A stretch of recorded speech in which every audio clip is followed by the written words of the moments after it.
Então, bom dia novamente. Eu retomo hoje as nossas conversas e hoje com um tema que me interessa muito, que é começar a falar de coisas modernas. O meu nome é Simone Landau, eu sou professora da Universidade Tecnológica Federal do Paraná, do curso de Tecnologia em Design Gráfico, e estamos trabalhando com a disciplina de História da Arte. Hoje a gente fala sobre dois movimentos, mas, em especial, a gente tenta ver como é que uma mudança intensa de contexto vai afetar a arte. E esses dois movimentos, eles vão exemplificar modos em que essa grande mudança de contexto afeta as artes visuais. Alguém conhece esse sujeito? Alguém já ouviu falar dele? Nunca ouviram o nome? O cara é famoso, mais ou menos. É, bem famoso, na verdade, muito famoso. Calculem aí com quantos anos ele morre, por favor. Cadê a matemática? Rapidita. O nosso Charles Pierre Baudelaire, 46 anos, que nasce e morre em Paris, é um cidadão de Paris.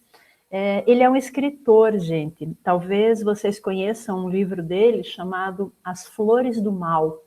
Ele não é artista visual, como os que a gente cita aqui, ele é poeta, e ele vai atuar também com uma área que eu tenho citado para vocês, que eu acho bem importante a gente às vezes pensar a respeito, que é a crítica de arte.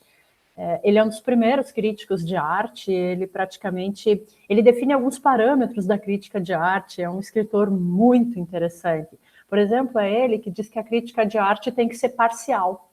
Não tem essa de imparcialidade, de neutralidade. A crítica é apaixonada, envolvida, o crítico está próximo do artista, então o texto de crítica de arte será um texto parcial, envolvido, comprometido. Então, eu quero trazer para vocês aqui um trecho, um pequeno trecho, justamente das Flores do Mal, que é um livro muito conhecido, que ele é um dos marcos do início da literatura moderna, da poesia moderna. Então, eu queria ver com vocês a que esse material nos interessa. Tem alguém aqui que tem uma leitura linda, assim, uma pessoa que talvez tenha feito teatro, que tem uma leitura dramática bonita, que consiga ler poesia com... Olha, tem gente que já fecha a tela desesperadamente, oh meu Deus, eu não. Quem que tem uma leitura bem bonita? Que consiga fazer jus à beleza do poema. Ó, já tem gente voltando. Eu posso fazer uma pequena maldade e escolher. Sempre é bom uma pequena maldade. Daí a gente praticando as pequenas maldades, a gente não faz as enormes. Não é melhor? Vocês fazem pequenas maldadinhas de vez em quando? Posso pequeninas? Melhor, né? Melhor as pequeninas. Para não ser, assim, uma maldade, assim, imensa. Alguém se habilita, gente? Alguém gosta de ler? Vão deixar eu fazer minha pequena maldade do dia? Ai, que delícia, deixa eu olhar para todos. Gabriel, você está com uma cara tão linda, Gabriel Celares. O Gabriel Henrique já falou, né? Já até apresentou, já fez a parte dele hoje, embora eu tenha certeza que ele leia muito bem. Gabriel, outro pode fazer? Está com um sorriso tão lindo. Ah, a Isabela disse que não está conseguindo falar. Tranquilo, Isabela. Daí, Gabriel, está com o microfone aberto? Pode? Beleza.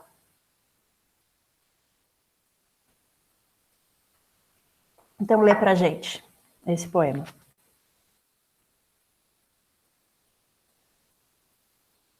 Ih, eu não tô te ouvindo. Alguém tá conseguindo ouvir, gente?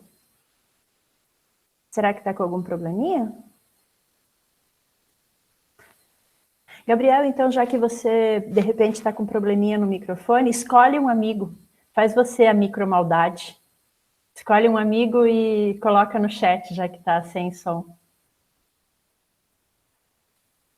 Vamos ver no chat quem o Gabriel escolheu.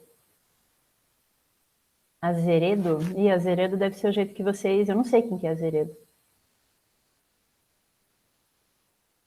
Quem que é Azeredo? É o Gustavo.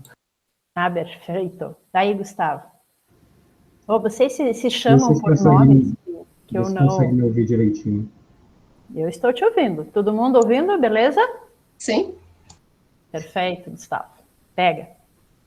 Há uma passante, a rua em torno, um frenético alarme, todo de luto, alta e sutil, dor majestosa. Uma mulher passou, com sua mão suntuosa, erguendo e sacudindo a barra do vestido.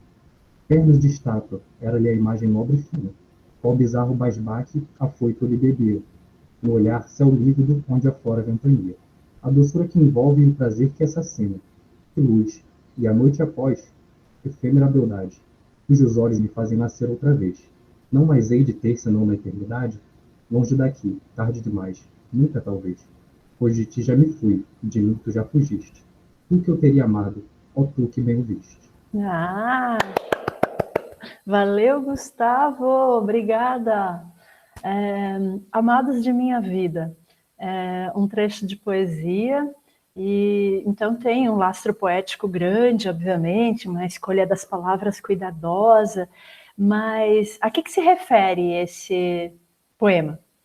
Do que ele fala, que coisas ele traz para a gente? Do que ele está falando?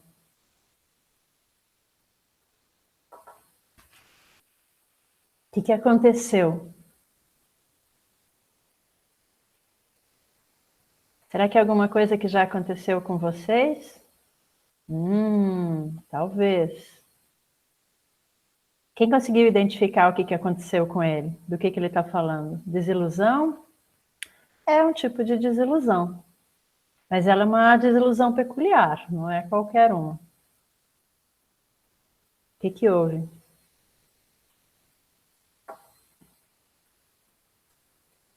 Alguém se arrisca?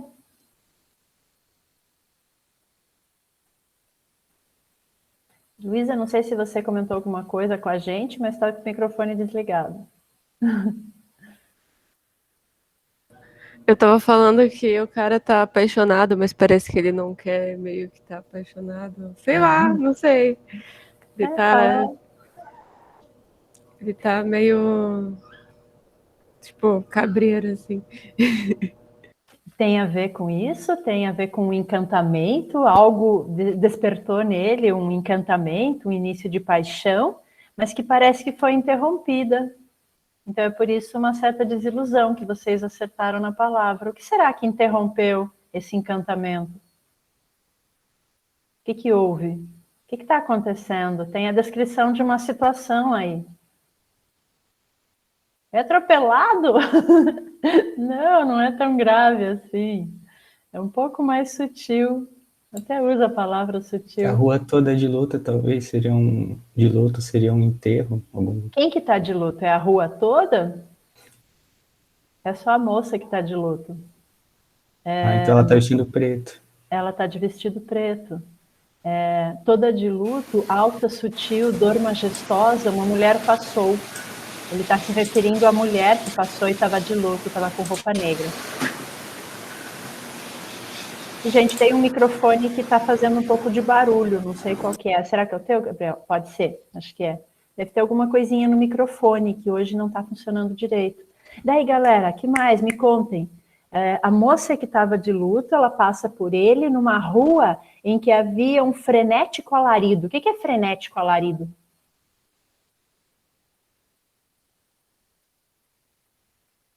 Ai, como é que está o vocabulário dos meus alunos queridos? Sabe que o século XIX tem um vocabulário mais rico que o nosso, né? Alarido seria uma gritaria. Barulho, agito. Muito barulho. Sabe? Muito barulho. Muita gente, uma rua com muitas pessoas passando, com movimento, com aquele ruído típico de quando a gente passa num lugar que está cheio. Agora conseguiram entender o que aconteceu? Será que já aconteceu algo parecido com vocês? Lembra aquele tempo em que, como deu exemplo Gabriel hoje, a gente podia conviver com pessoas, não era uma beleza? E a gente podia estar em lugares lotados, e vocês provavelmente saíam e iam em festas, em shows, iam a lugares que tinha muita gente. E alguma vez vocês passaram por alguém e de repente teve uma troca de olhares. Nossa! E aquele olhar parece que deu, uau, uma estrelinha assim no olho. Meu Deus, mas de repente a pessoa se perdeu na multidão e vocês não viram mais? É isso? Já passaram por isso? Alguém já passou aqui? Por alguém? Algum encantamento rápido desses que... Ai, estalos? Diz que No ele tá ônibus, tratando. professora. No ônibus, é bem isso. A gente está no ônibus e de repente olha, nossa, e se a pessoa olha e, ai, gente do céu, super intenso e, putz, desceu, foi embora, nunca mais vou ver na minha vida. Já passaram por isso? Micropaixões? Micro desencantamentos? E se apaixonaram olhando para a janela da van sempre? Nossa, carnaval, opa, carnaval começa a ficar mais divertido, pode ser um pouquinho mais longo. Diz que amor de carnaval não sobe, né? Se for na praia, amor de verão não sobe. Então, é dessas micropaixões que a gente está falando nesse poema. Galera, esse poema, ele nos fala, então, de uma passante e uma rua. Quer dizer, o ambiente está definido no início do poema, é um ambiente urbano, é uma rua que tem um frenético alarido, aquele burburinho de muita gente. E nessa rua passa uma mulher que está de luto, talvez, ela está de negro, ele imagina que ela está de luto, ela pode estar de negro por outros motivos, e ela passa e com a mão suntuosa ela ergue e sacode a barra do vestido, um gesto que ele viu dela. Ele viu a perna dela, a perna de estátua, lembre, refere-se àquelas estátuas brancas do tempo que não sabiam que elas eram pintadas. Então, essa pele branca que ele viu por baixo da saia longa, era uma imagem nobre e fina. E ele ficou embasbacado, ele bebia essa mulher enquanto ele observava que ela passava por ele. E daí começa a ter uma intensidade de sentimentos, essa intensidade é traduzida por contraste. Olha, um céu lívido onde aflora a ventania, o contraste do céu claro com vento, a doçura que envolve e o prazer que assassina, mais um contraste, e luz e noite, mais um contraste, traduzindo a intensidade dos sentimentos. Efêmera beldade, efêmera porque passou por ele rapidamente. Enquanto ele estava sentindo tudo isso que ele traduz, ela já se foi. Cujos olhos me fazem nascer outra vez a intensidade do sentimento, mas não hei de te ter, senão na eternidade. Então, essa mulher, será que ele vai ver de novo nunca mais, ou talvez um dia? De novo, um contraste de tempo, né? Longe, tarde, nunca, pois de ti já me fui. De mim tu já fugiste. Então, o afastamento dos dois. E ele teria amado essa mulher, mas não deu tempo. Galera, esse poema para nós, ele exemplifica o que eu quero trabalhar hoje, que é a ideia de modernidade. Anotem aí, coloquem no lindo caderno, nas anotações, aonde vocês estiverem, com muito destaque, a palavra modernidade. Podem colocar junto com ela, escrita, a palavra modernismo.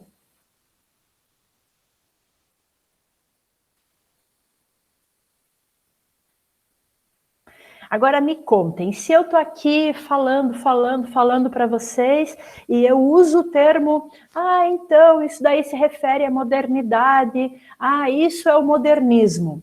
Vocês têm alguma ideia do que eu tô falando, né? Não são palavras tão diferentes assim. O que será que vem à cabeça quando vem a palavra modernidade para vocês? O que será que é a tal modernidade?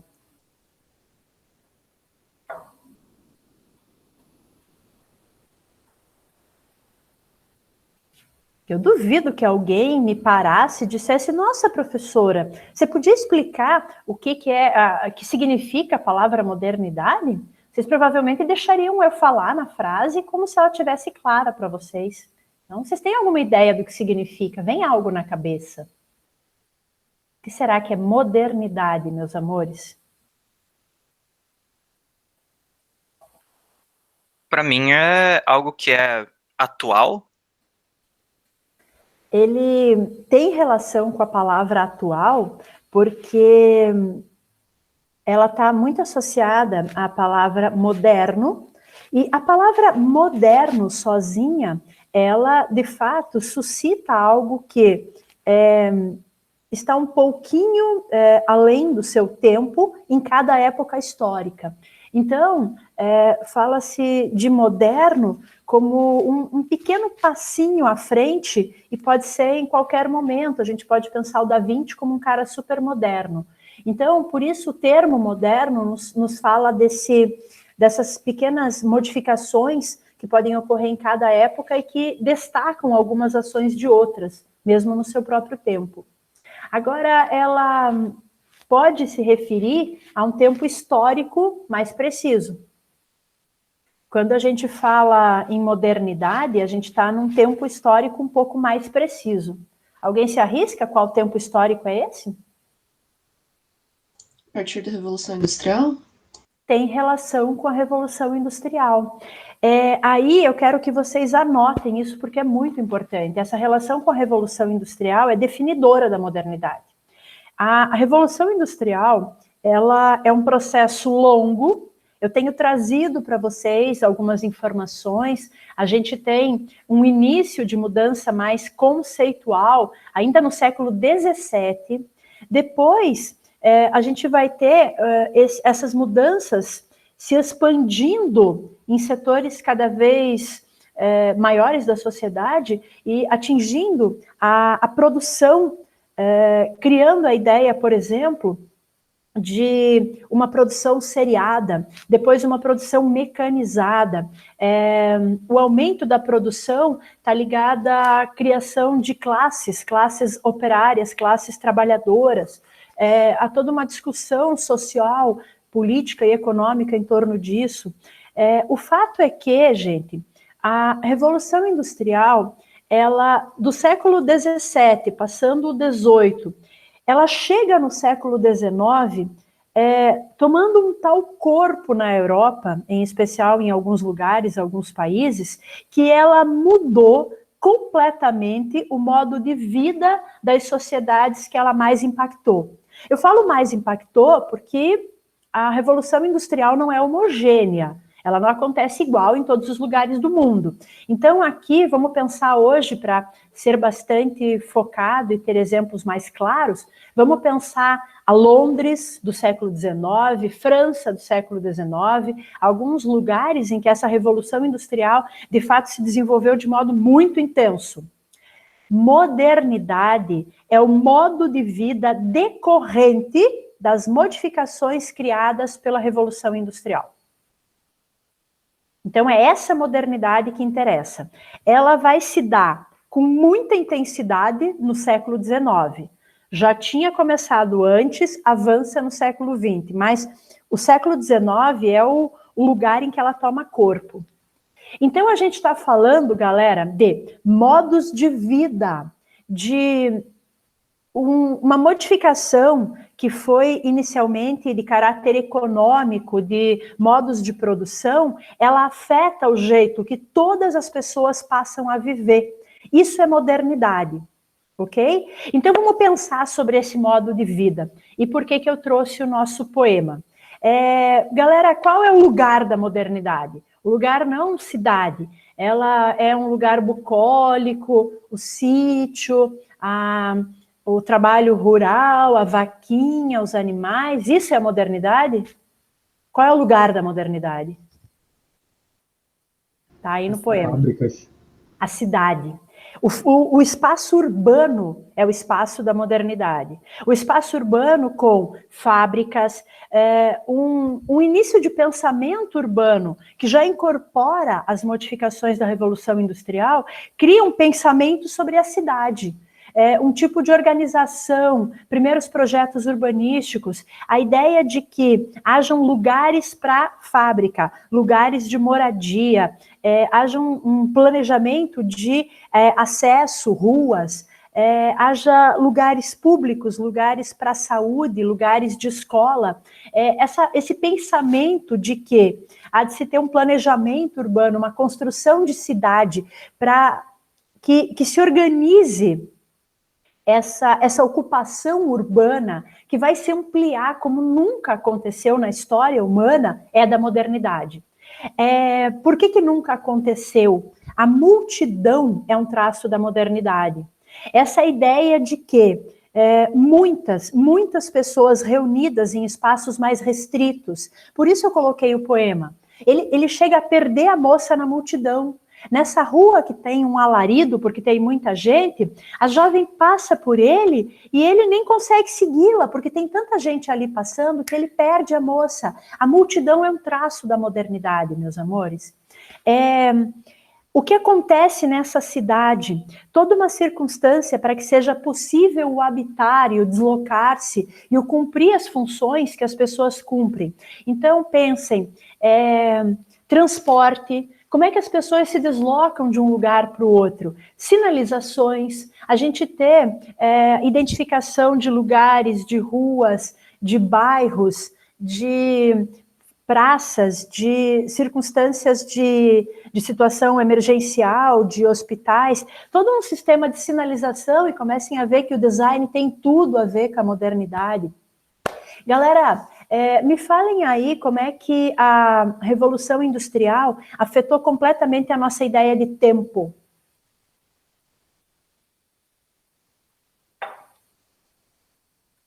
Afetou? Será que a Revolução Industrial mexeu com as noções de tempo das pessoas? Perfeito, Eduardo. A criação do relógio é um marcador de tempo ligado à modernidade. Então, me falem, como era a marcação de tempo numa situação rural? Alguém aqui é do sítio, gente? Tem alguém aqui do interior, família, sítio, conhece sítio? Desculpa, eu interrompi alguém que estava comentando. Aceita pelo sol. Lógico, Felipe. No interior, quando se lida com lavoura, o tempo do trabalho é o tempo de luz do dia. Então, numa época do ano é um período maior, numa outra época é menor. Isso é conveniente à fábrica? Que no inverno as pessoas trabalhem menos porque tem menos luz? Não. A fábrica quer um volume absurdo de trabalho ao longo de todo o ano. Então, delimita o tempo marcado por um relógio, não mais pela natureza, pela luz do sol. Quando eu falo em relógio, inicialmente os relógios eram torre. A torre com o relógio marcava uma situação de tempo para todo mundo. Só por curiosidade, quando que surge o relógio de pulso? Ele primeiro surge de guardar no bolso como propriedade particular. Todo mundo lembra o relógio de bolso? Alguém já pegou? É bonito, né? Uma correntinha e ele está guardadinho no bolso, é um espetáculo. Mas para isso a gente tem que ter a mão livre, pôr a mão no bolso e tirar o relógio, abrir o relógio e ver. Daí, como é que é criado o relógio de pulso? Alguém sabe? É uma curiosidade divertida. Divertida porque criada por um brasileiro. Foi o Santos Dumont que criou o relógio de pulso, o começo da aviação. Ele estava com as mãos muito ocupadas, ele tinha que fazer 1000 coisas, não dava tempo de ficar tirando o relógio de pulso. Daí ele amarrou no pulso para só olhar e ainda assim estar com a mão livre. Galera, a ideia de relógio traz para nós que, em paralelo à Revolução Industrial, a gente vai ter a ciência avançando. Então, a modernidade é repleta de artefatos novos. A gente vai ter a criação de muitos novos artefatos, muitos mecanismos. Alguém aqui assistiu o filme sobre o Hugo Cabret? Qual é o nome exato do filme? Alguém deve ter visto, né? É um filme super bonito. Não é A Viagem de Hugo Cabret? Alguém lembra? Alguém viu esse filme? Fica a dica para quem não viu, é um filme belíssimo. E o filme mostra uma estação de trem, ele mostra o Hugo Cabret, ele fica órfão e ele mora na estação de trem. Então, ele mora num lugar onde tem os mecanismos do relógio e ele tem que mexer com os mecanismos do relógio para ele funcionar. A invenção de Hugo Cabret, maravilha, Gustavo. Obrigado. Agora que eu vi que é o Azeredo, agora é uma dureza, hein? Lembrar nome e sobrenome de aluno não é muita maldade comigo. Lembrar o nome já é alguma coisa bacana, mas o sobrenome eu não vou conseguir. Galera, na invenção de Hugo Cabret, são mostrados os autômatos, que são bonecos mecânicos, que a partir, por exemplo, de uma corda, eles vão funcionar. Então, o mundo da modernidade é um mundo mecânico, é um mundo pré-eletrônica. Então, é um mundo em que as coisas funcionam por engrenagens, por dispositivos mecânicos. Essa coisa da caixinha de música, de eu dar corda e aquilo funcionar. artefatos que, a partir de alguma força motora externa, eles têm um certo movimento. Isso é do mundo da modernidade. Dentre esses dispositivos novos está a máquina fotográfica. E a máquina fotográfica, galera, vocês têm ideia do que é inventado quando é criada a máquina fotográfica? Qual é a invenção? Porque a modernidade é um mundo de invenções, a cada dia, novas e novas e novas. Nunca viram? Porque o que é uma máquina fotográfica, meus amores? Vocês têm ideia? Pegaram? Alguém tem ideia do que é uma máquina fotográfica analógica? Já pegaram na mão ou só conhecem celular? Acha que foto nasceu no celular, na tela do computador? Vocês têm ideia de que antes a máquina tinha um filme dentro? Pegaram já na mão? É muito divertido fazer foto analógica. Uma máquina é basicamente uma caixa preta com um dispositivo por onde entra a luz, e essa luz sensibiliza um filme. Caixa preta é um dispositivo que os gregos conheciam. Os gregos sabiam que por uma entrada pequena de luz, a gente tinha a imagem projetada no fundo da caixa preta invertida. Isso é um dispositivo relativamente simples. O problema era fixar a imagem. A invenção da fotografia é da ordem da química. A química desenvolvendo produtos que permitem a fixação da imagem numa placa, inicialmente uma placa de vidro. É isso que estava em desenvolvimento, então. Então, a modernidade é do âmbito da novidade. É uma época em que, a cada dia, surgem artefatos novos, dados novos, coisas, produtos novos. As pessoas podem consumir coisas. A modernidade, ela tem a criação das grandes exposições universais da indústria. Falei para vocês, a ideia de exposição é do século XVII, nasce junto com a academia. No século XIX, surgem as grandes exposições da indústria. E daí as grandes cidades, Londres, Paris, vão criar gigantescas exposições para mostrar a produção industrial daquele país.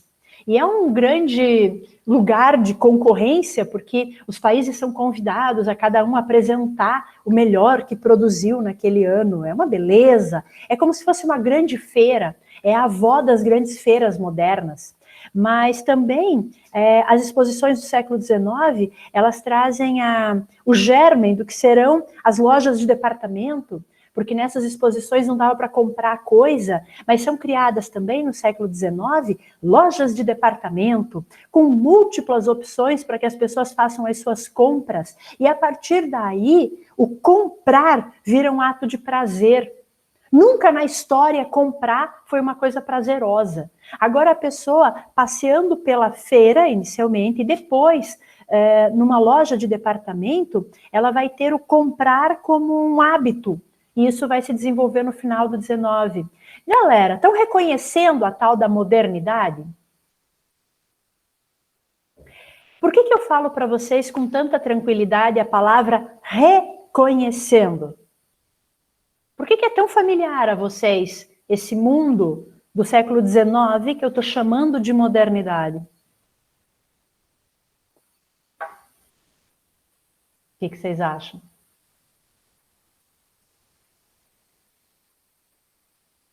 Professora? Oi? Ah, tá. Agora meu microfone tá funcionando. Ah, Eu acho que foi o ponto-chave, né, para as coisas que a gente tem atualmente, internet, computador, a tecnologia em si, assim.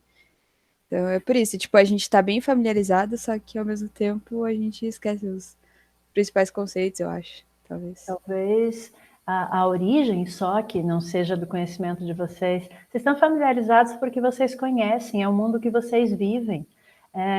Hoje, vocês vão encontrar alguns autores dizendo que a gente vive a tal pós-modernidade. Já ouviram esse termo?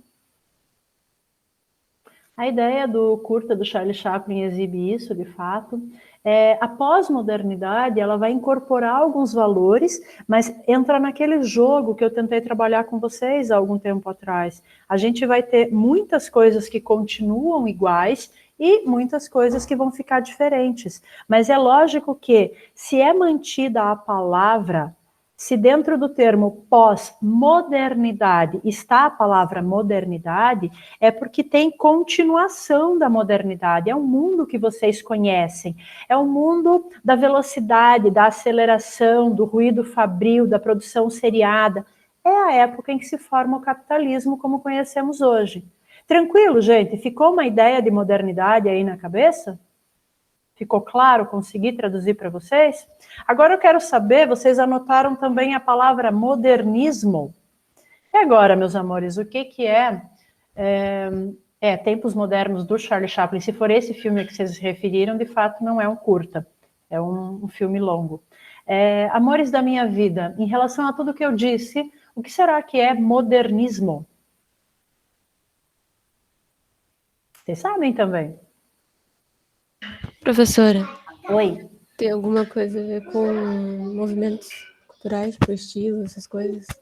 De um tempo, de um determinado tempo? Alguns movimentos? Movimentos ligados geralmente à arte. Se a gente fala, nossa, a poesia do Baudelaire, ela nos traz um marco no início da poesia modernista. Opa, falei! Então, o que acontece? Os artistas, as vanguardas europeias, perfeito, Mariana. Os artistas, eles pensam a respeito da modernidade. O artista, ele geralmente está inserido nesse âmbito da modernidade, ele vive essa experiência de ter a modernidade. Semana de Arte Moderna tem a ver também, Isabela, tem tudo a ver, a gente pode até detalhar isso. O artista, nesse pensar sobre a modernidade, ele acaba construindo trabalhos de arte que ou dialogam com a modernidade, ou questionam a modernidade, mas de qualquer forma eles criam problematizações, reflexões sobre a modernidade. Basicamente isso é arte moderna, porque de um modo geral a obra de arte tende a dialogar com o seu tempo, traduzir questões do seu tempo. Se o tempo está tão alterado, se o modo de vida se alterou tanto, a arte vai refletir sobre isso, como o poema, em que ele escreve toda uma circunstância de encantamento, mas ele fala dessa coisa que se esvai, do tempo que está acelerado, da multidão, do cenário urbano, do alarido. Então, ele tem como tema esse encantamento, mas nesse outro lugar que se alterou, e que alterou a experiência das pessoas em relação à vida. Então, daqui para frente, o que a gente estuda como movimento modernista será sempre um pensamento de que modo essa obra dialoga com a tal modernidade. Então, por isso tem que ter ficado clara a modernidade. Em especial, galera, porque o design se expande muito na modernidade. Pensem, por exemplo, aquele tal relógio que marcava tempo, o tempo de trabalho era absurdo no século XIX. Ele já estava um pouco melhor do que no século XVIII, mas ainda assim é absurdo. Criação da modernidade tem a ver com os hábitos, essa mudança de hábitos, a ideia do tempo de entretenimento, um tempo mais regulado de descanso e prazer para compensar o tempo de trabalho tão extremo. Será que isso tem a ver com design? Como é que era o entretenimento do século XIX, meus amores? Me falem. Já viram algo sobre isso?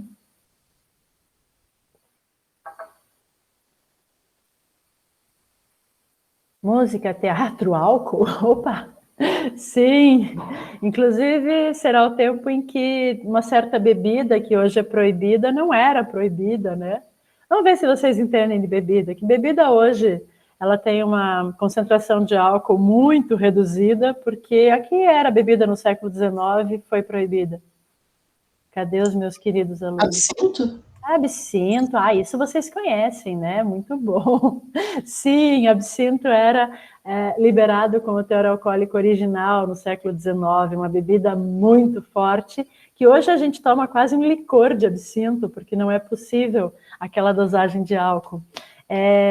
Galera, pensem nos cabarés, pensem nos shows, pensem no circo e pensem nos cartazes que divulgam isso. Pensem no Toulouse-Lautrec, pensem nos cartazes do Moulin Rouge, mostrando aquele cabaré e divulgando os novos espetáculos. Isso é modernidade, isso é design, ok? Tranquilo? Então vamos ver como é que começa essa tal dessa arte que começa a dialogar com a tal modernidade. Olha que interessante. Um início disso que a gente pode pensar está num desdobramento do paisagismo, do romantismo, que é o paisagismo romântico. Por paisagismo romântico, entendam uma extensão que se forma dentro da própria academia, que é a ideia de paisagem. A paisagem vem desde do século XVII, XVI já tinha paisagem, alguma coisa. E a gente vai ver um desses autores bastante acadêmicos, um britânico agora, um autor chamado Joseph Mallord William Turner, muito britânico esse nome. E esse artista, que estuda na Academia de Belas Artes de Londres, é um aluno de enorme destaque na academia, só que ao contrário da tendência a se fazer na academia a grande pintura histórica, ou retrato, ou a pintura de gênero, ele se interessa pela pintura de paisagem, que já é uma categoria bastante construída nessa altura. Então, esse é o tipo de pintura do Turner, do início da carreira. Está lá, 1817. Reparem que a gente tem a paisagem típica de Londres, que é uma paisagem com muita água, com os rios, e a gente tem uma construção aqui bem típica da academia, prédios com essa aparência clássica, algumas pessoas, uma certa narrativa possível pela presença dessas pessoas junto a essa arquitetura clássica. Até aí, um trabalho relativamente típico da academia, representando paisagem londrina. Só que reparem isso daqui, a parte de céu e a parte de água. Aqui outro trabalho, 2 anos depois, também, uma paisagem similar à anterior. Notem que a pintura de paisagem, ela vai ter um conjunto de convenções. Na verdade, de um modo geral, a criação dessas imagens é muito convencionada. A convenção típica da pintura de paisagem é essa linha de horizonte. Dividir o plano em 2, numa área de céu e numa área que ou será mar ou será terra, e construir alguma coisa de destaque na ligação entre mar e céu. Então, uma pintura bastante típica da época.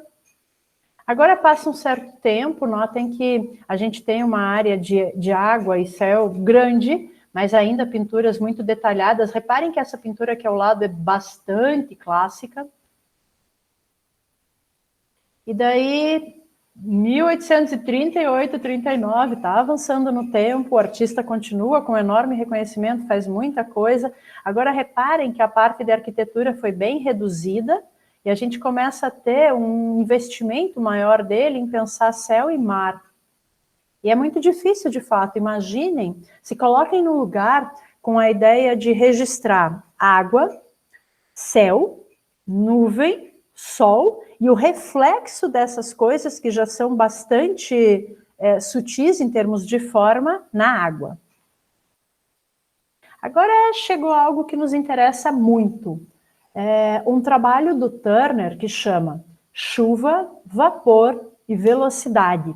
Estamos na metade do século XIX, 1844. Me contem, de que modo essa coisa dialoga com o que eu trouxe para vocês hoje, a tal modernidade?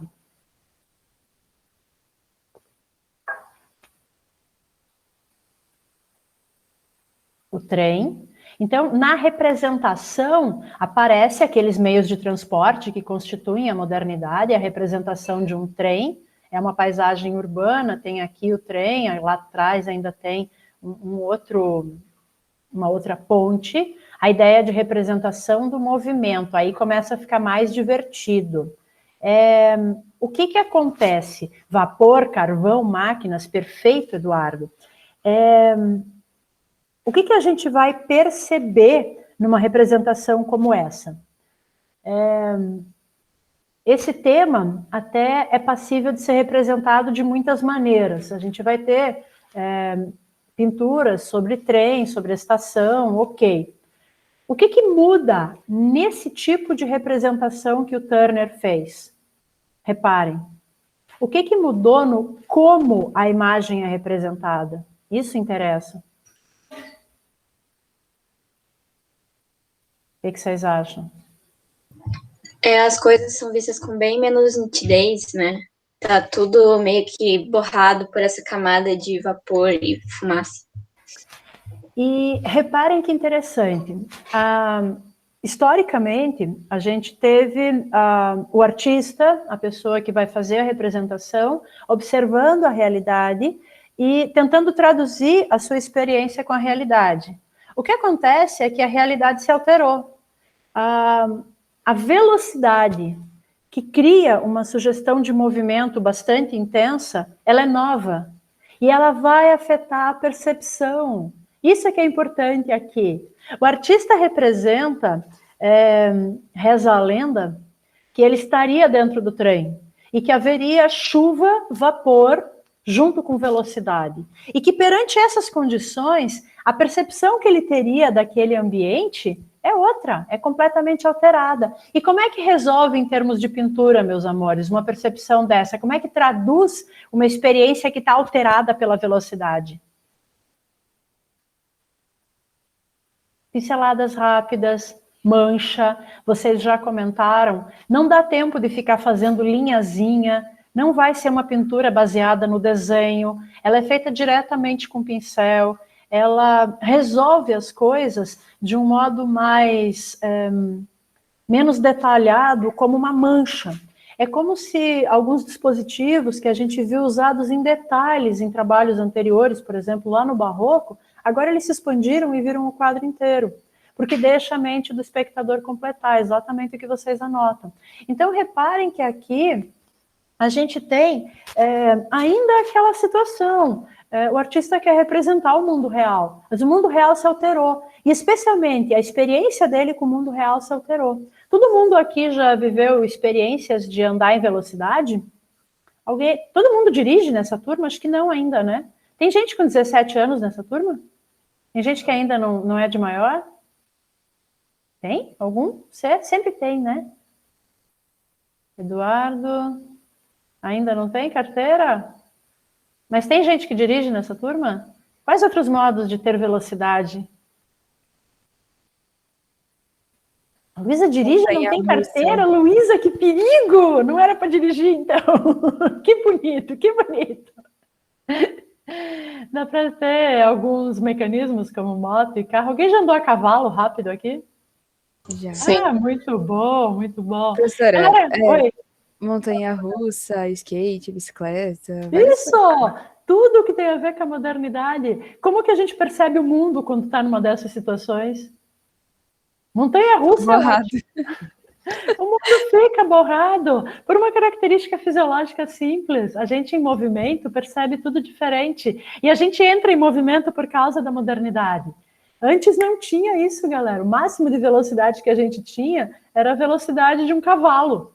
E mesmo assim ainda é muito baixa perto do que se consegue na modernidade. Tranquilo?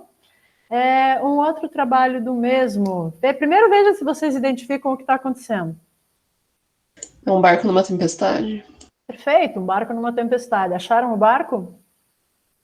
Reza a lenda também que o Sr. Turner, muito empolgado que estava nessas tentativas de representação, ele estaria no barco e ele teria se amarrado no mastro do navio para perceber ali aquele movimento, mar, neve, tempestade, e tentar ter essa experiência para depois construir o quadro. Era mais ou menos assim que ficaria a imagem? Se vocês estivessem no mastro de um navio, no meio de uma tempestade? Então, reparem, aqui a gente tem um artista que ele está trabalhando a ideia de que a nossa experiência de mundo começa a se alterar na modernidade. Vamos ver agora um outro artista. Um movimento chamado de realismo. É um movimento francês, é um movimento que acontece em muitos lugares, mas especialmente na França.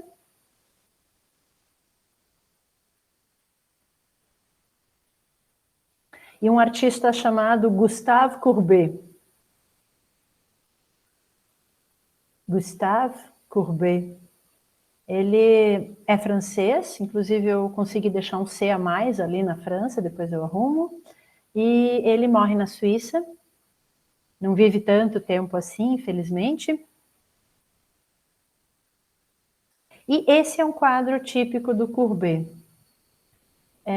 O quadro tem essa situação interessante de ter um nome e um pseudonome, um subtítulo. Então está lá o ateliê do pintor, Alegria Real, que define uma fase de 7 anos da minha vida como vida artística e moral. Meus amores, observem a imagem e vejam o que ela representa. O que vocês estão vendo aí na imagem?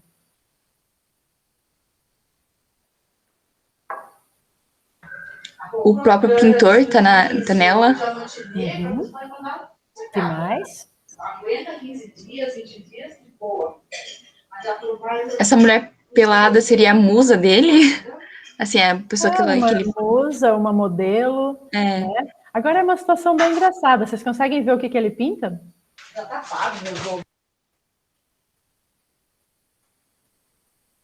Uma paisagem? Uma paisagem. Bucólica, Normalmente, a situação de ter uma mulher assim, inclusive nua no ateliê, seria se ela estivesse sendo pintada, não? Esse corpo é um corpo de gesso, porque os artistas fazem uma série de... Pode ser uma amante, pode ser que mais do que modelo ela fosse amante, então ela estaria ali nua, e lá está ele pintando. E tem uma criancinha aqui, conseguem ver? Que a criancinha está observando. As pessoas estão observando ele pintar também, né? Algumas estão. Tem outras muita gente nesse lugar, e algumas pessoas parecem que até olham para ele, mas tem gente que não está nem aí com ele. Estão vendo? Meus amores, vocês conseguem de olhar a imagem, ter mais ou menos ideia de que pessoas estão aí com ele nesse ateliê?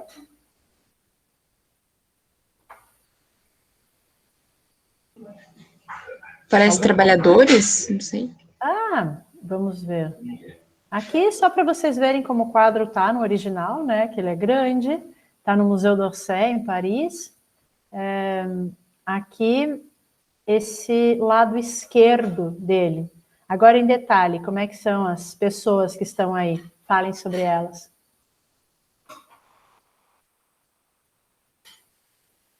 São as pessoas que não parecem estar muito interessadas no quadro, lembra? Elas estão atrás do quadro, não estão olhando para lá. Algumas parecem muita cansadas. gente veio de lugares diferentes. Do que diferentes? Perdão, Gustavo? Lugares diferentes. Então, aqui, né, tem uma pessoa com um turbante, que parece ser de um outro lugar, porque a gente vai ver que a indumentária de cada pessoa, de fato, é diferente. Ali, ó, tem uma pessoa com chapéu, que parece ser de um outro lugar. O crânio? Ah, meu Deus, onde tem um crânio? Será que eu perdi? Quem escreveu que tem um crânio? No pé da imagem de gesso. Muito obrigada, gente, de fato. A imagem que a gente tem aqui, era até comum o artista ter uma imagem de gesso para exercitar desenho no ateliê. Olhem essa pessoa aqui, sentada. Parecem pessoas mais simples, né? Agora, reparem do outro lado como é que são as pessoas. Como é que são essas? Como é que são as pessoas que estão à direita dele no quadro? Tem uma pessoa deitada ali, tipo... Sim, tem uma pessoa deitada em cima de um... Sei lá, algo claro, que pode ser um papel, talvez um desenho. Parecem ser tem uma condição financeira melhor do que as que estão na esquerda. Porque a e gente até aquele olha carinha aqui, lendo ali, que acho que pode o carinha lendo é bem divertido, porque a gente ouviu falar dele hoje, esse é Baudelaire. Essa é uma representação do poeta Charles Baudelaire, que era amigo do Courbet. Então tem uma divisão de classes, muito bom, Mariana, perfeito. De fato, se a gente pensar numa ideia inicial de realismo, não tem nada realista aqui, né?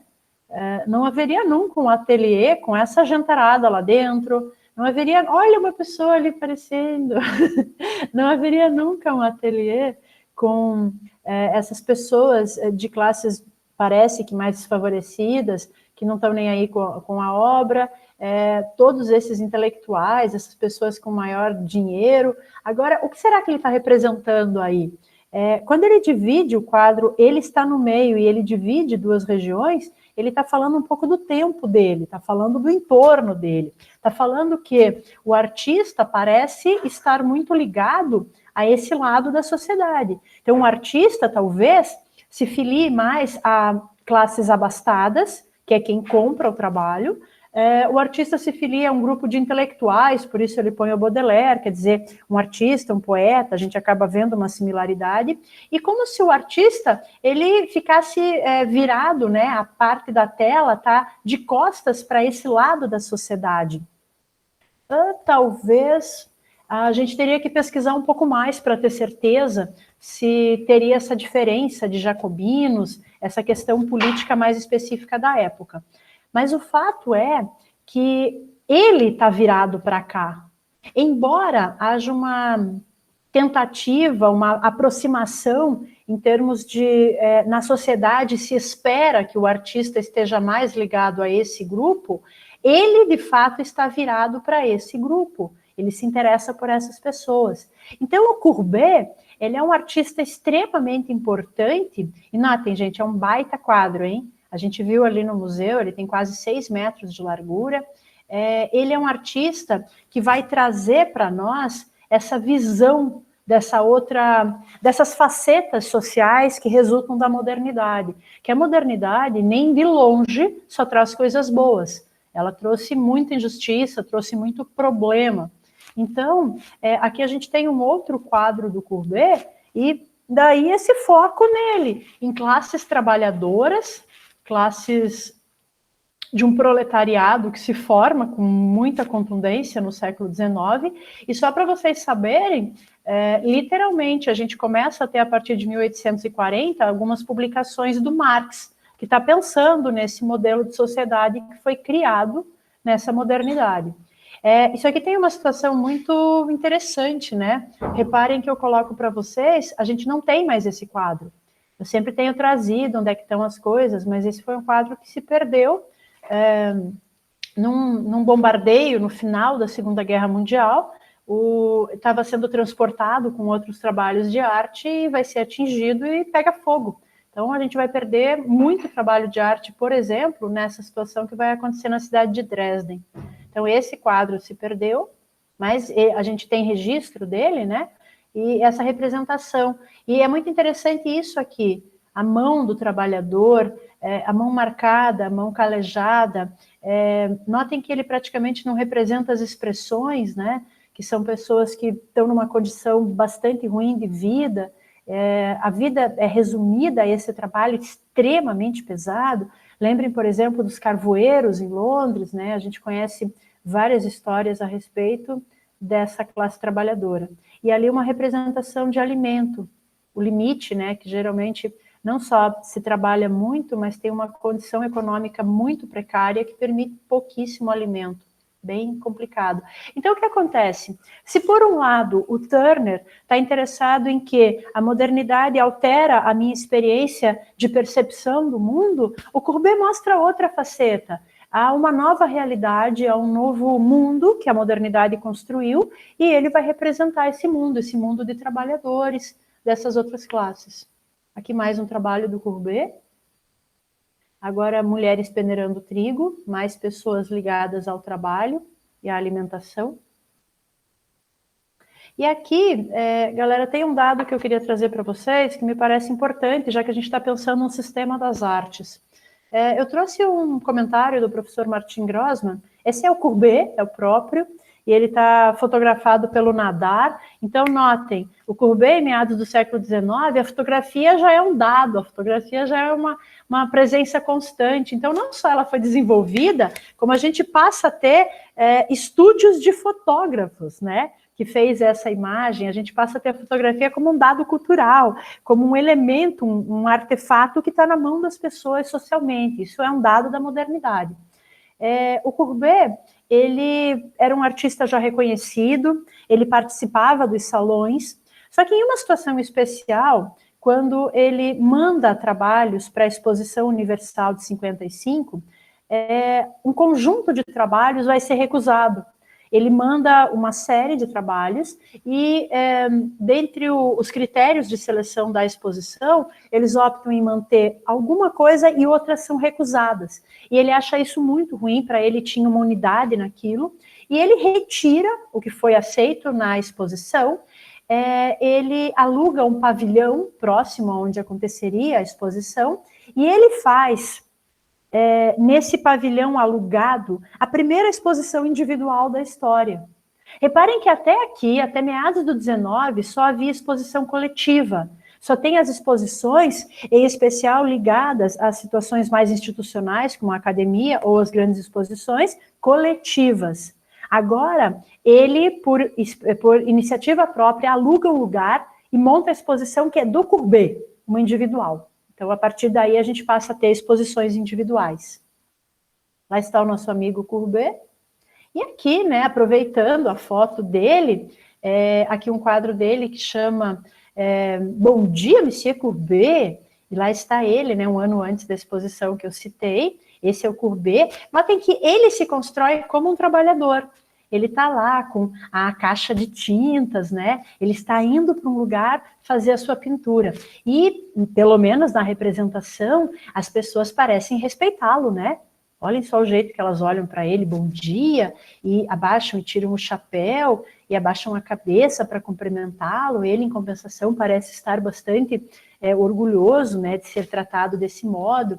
Então, lá está o nosso retrato do Courbet, que, por sinal, é um autorretrato. Ele representa ele mesmo na imagem. Nossa, mais um autorretrato? Aqui ele... alguém consegue recuperar quantos anos ele tem aqui? Vocês, por acaso, anotaram lá a data de nascimento do Courbet?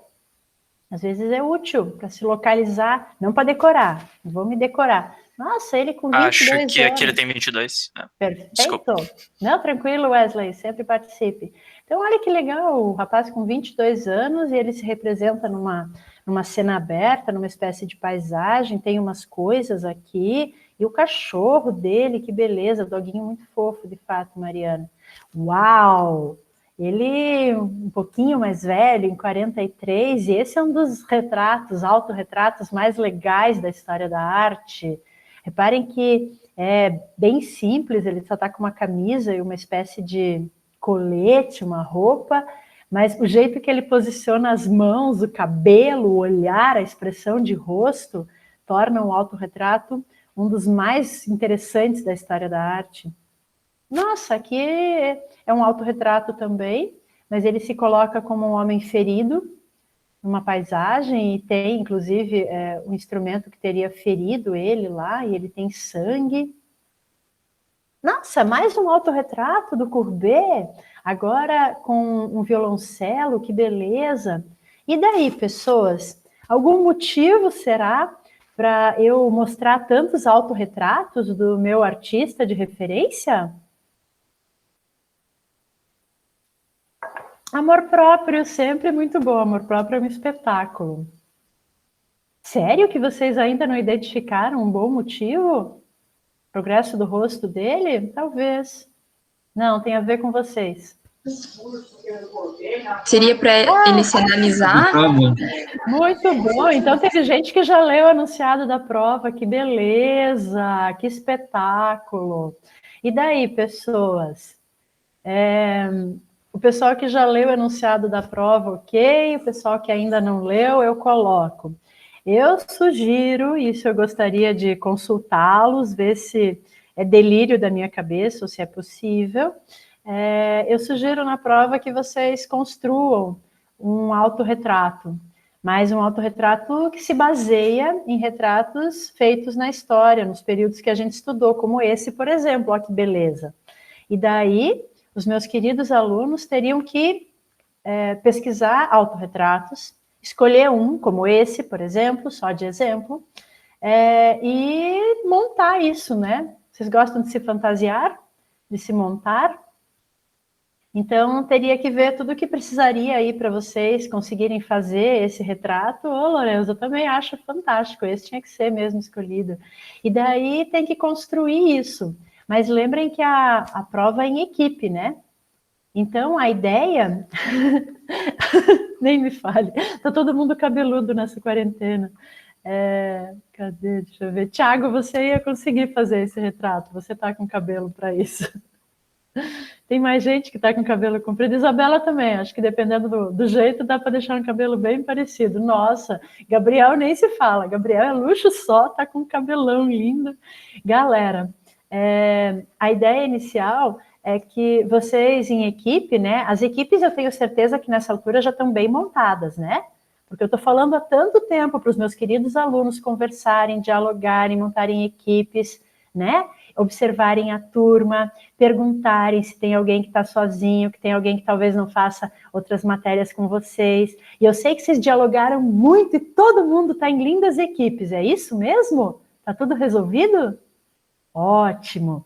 Então, aqui a gente tem a situação de... a equipe escolhe inicialmente um autorretrato e os dois fazem o mesmo. E daí vocês combinam uma situação que vocês, por exemplo, montariam, as duas pessoas montariam isso. Só que uma primeira ideia é que vocês registrassem isso por captura de tela.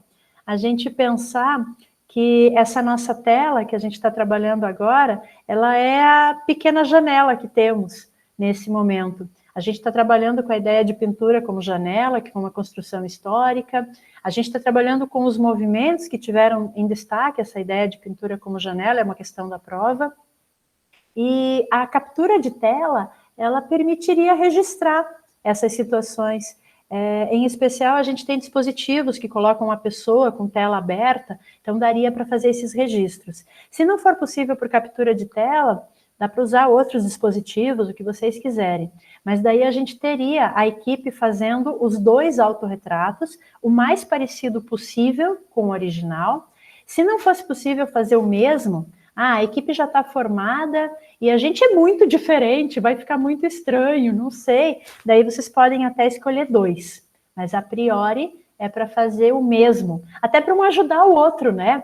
Nossa, ajeita esse cabelo, sobe essa mão, não tá vendo que o dedinho tá dobrado? Dobra esse dedo, ajeita. Vira um pouquinho mais para o lado, um pouquinho mais para a esquerda. Pega o cachorro. Faz esse cachorro virar para frente, por favor. Agora vira um pouco a cabeça, o chapéu tá para trás. Galera, é um trabalho que, numa situação normal, não seria para gastar. Obviamente que não é para gastar, não é para comprar um cachorro. É para ver o que tem em casa. Especialmente é para dar truque. Eu não tenho uma capa linda dessa com forro dourado. O meu dog caramelo ia ficar ótimo, Mariana. Mas eu vou fazer essa capa com o lençol da minha mãe, que vai ficar muito parecido com uma capa. E vai ficar ótimo. Eu vou fazer essa bengala aí, é um bambu que eu tenho aqui na minha casa, vai ficar muito bom. Esse livro eu tenho. Entendem? É para dar truque. Fotografia é puro truque, não é para sair por aí gastando, especialmente não é para sair por aí, é para ver o que tem em casa e improvisar. É para dar um jeito de se parecer muito com a foto. Um dos critérios de correção é ficar o mais parecido possível. Lembrem, galera, só não pode ficar usando Photoshop, não pode ficar mexendo na imagem, é para construir as coisas. Ok? E daí, qual é a possibilidade? Eu pirei e isso é um absurdo e é absolutamente impossível fazer esse trabalho, professora. Acho o fim da picada. Ou vocês dão conta? Professora, mas eu Oi. não entendi muito bem a questão, tipo assim, pode ser por meio de fotografia, tal, como que vai ser essa questão? Tipo assim, a gente vai... tipo, não, mas tipo assim... Tá, mas explica de novo, que eu não entendi muito bem, por favor. Para vocês pesquisarem autorretratos, pode ser qualquer um, desde que seja dos movimentos estudados até a aula passada, até o romantismo, até o século XIX, então na beira até o Courbet pode autorretrato que traduz essa ideia de janela.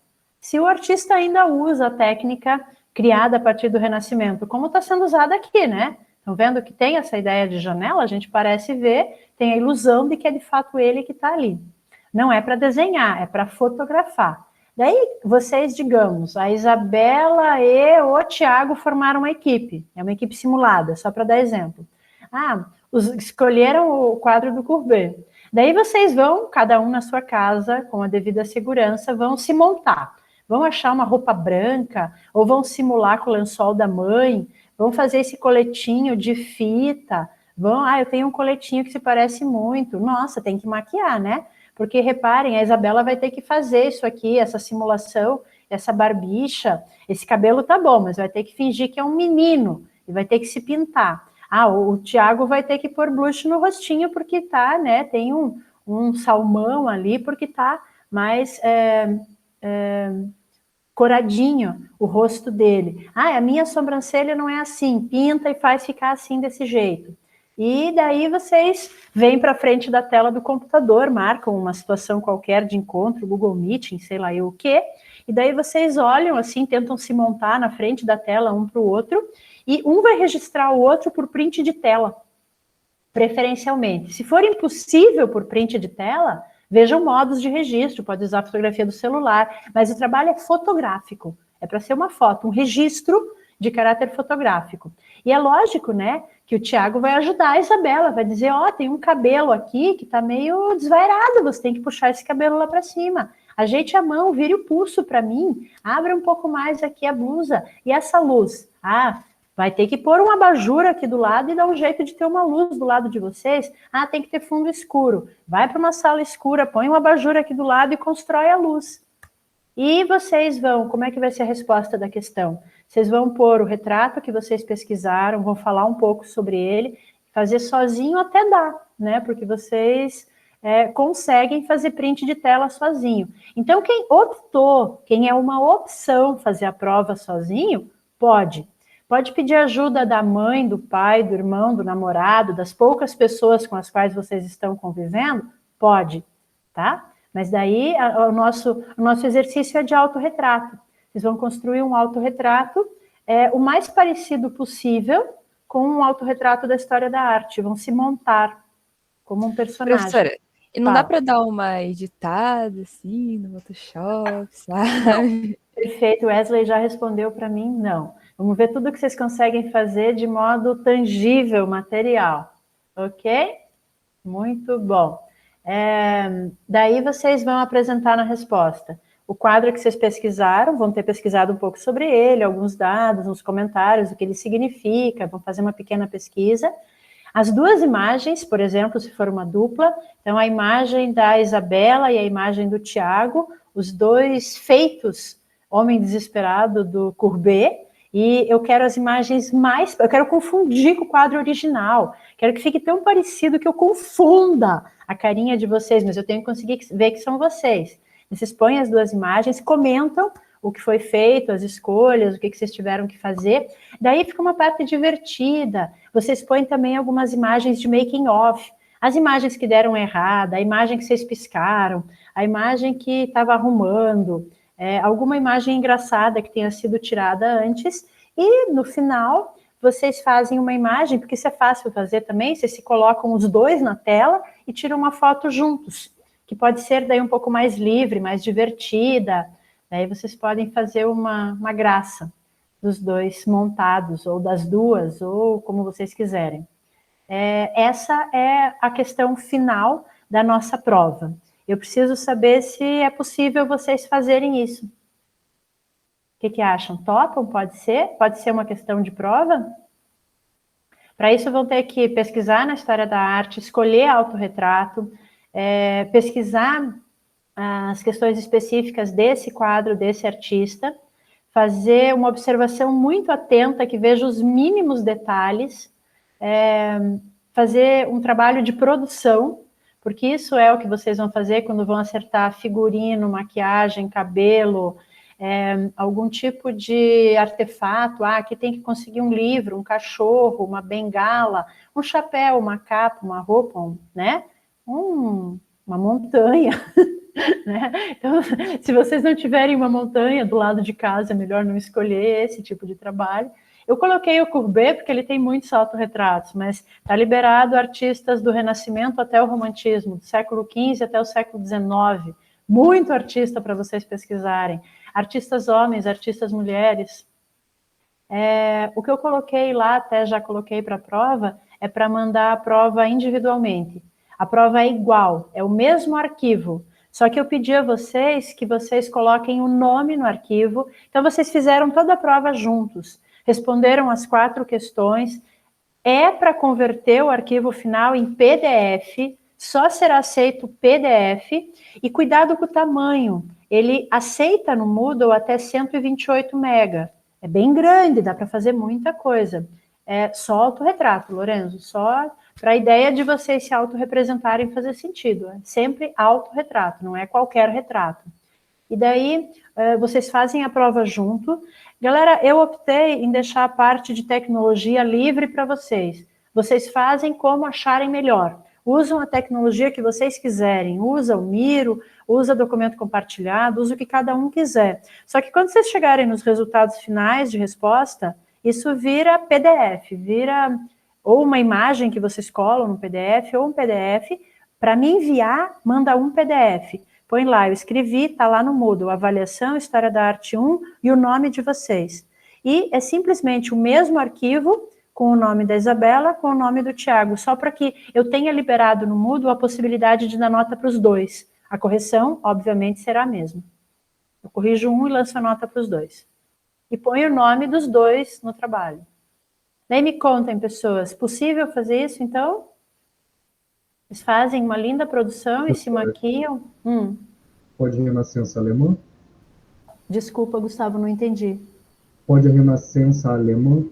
Pode. Do Renascimento até o século XIX, qualquer país que tenha produções dentro dos períodos que a gente estudou. Existe o Renascimento na Alemanha, então pode. Pode o Dürer, significa, né? O Dürer tem um monte de autorretrato. Artemisia Gentileschi tem autorretratos. Tem dezenas de opções para vocês. Ok? Tranquilo, pessoas? Então é o seguinte, continuando a nossa linda aulinha, os autorretratos, no caso do Courbet, um último artista, só para a gente ver mais um exemplo de realismo, é um artista chamado Jean-François Millet. Ele também é francês. E eu quero que vocês guardem esse nome aqui, Barbizon, que é onde ele vai passar os últimos anos da vida dele. Então, nosso amigo Millet, ele faz um trabalho como esse, As Respingadeiras. Eu quero que vocês observem bem esse trabalho e me contem de que modo esse trabalho dialoga com o que nós conversamos hoje.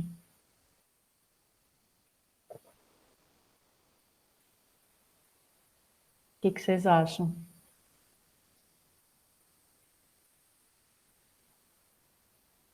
Tem um contraponto da paisagem urbana, até tem. Ele foca na paisagem e no trabalho. Tem a relação do trabalho com a paisagem, né? Uma paisagem de agricultura, mas que tem esses trabalhadores. Mas eu preciso que vocês olhem com muito detalhe esse trabalho. Pensem no título dele, se vocês conhecem a palavra, o que é uma respingadeira, e observem bem a tela. A gente está num momento em que, em especial para esse trabalho que vocês vão fazer, temos que olhar muitos detalhes, temos que ver de que modo, ao relacionar imagens com detalhes, a gente consegue fazer leitura das coisas. O que está acontecendo aí?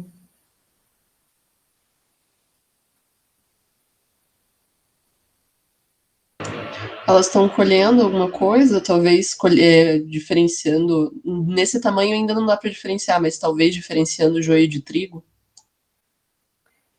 Notem que a palavra colhendo remete a uma colheita no sentido mais tradicional. Por isso que eu pedi para você olhar para os detalhes, todos vocês olharem para os detalhes. O que está lá atrás? O que está no fundo da imagem? Uma vila, será? Vou pôr uma outra imagem.